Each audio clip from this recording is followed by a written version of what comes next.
How do grandparent visitation rights work?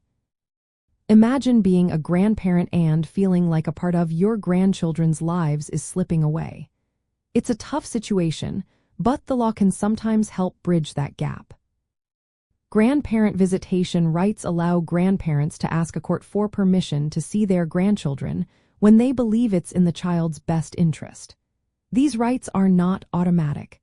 They depend on specific rules set by each state's family law. Usually, parents have the main say in who visits their children. Courts only step in if they find that visiting the grandparent would benefit the child emotionally, physically, or developmentally. The key idea guiding these decisions is what's best for the child, not just what the grandparents want. Grandparents can file for visitation rights when the parents are divorced, separated, or one parent has passed away. If the parents are still married and living together, grandparents generally cannot seek visitation unless certain special conditions exist. These include situations where the parents live apart permanently, or if one parent's location is unknown for over a month. Other reasons might be if the child has been adopted by a step-parent, or if a parent is in jail or hospitalized involuntarily. To get visitation rights, grandparents need to show they already have a close relationship with the child. They must prove that seeing them would be good for the child's well-being.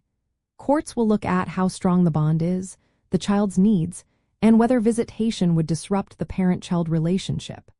If the parents oppose, courts still consider their opinions but can decide in favor of visitation if denying it would harm the child.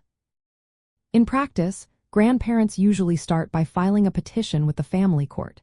Sometimes they join an existing custody case, or they may open a new one.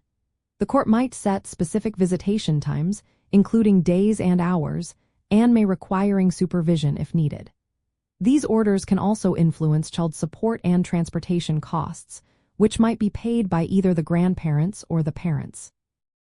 Overall, grandparent visitation rights aim to keep important family bonds intact while respecting the parent's authority. The court needs clear proof of a meaningful relationship and that visitation benefits the child before granting such rights. Grandparents must follow legal procedures and meet certain conditions, especially if the parents oppose their request.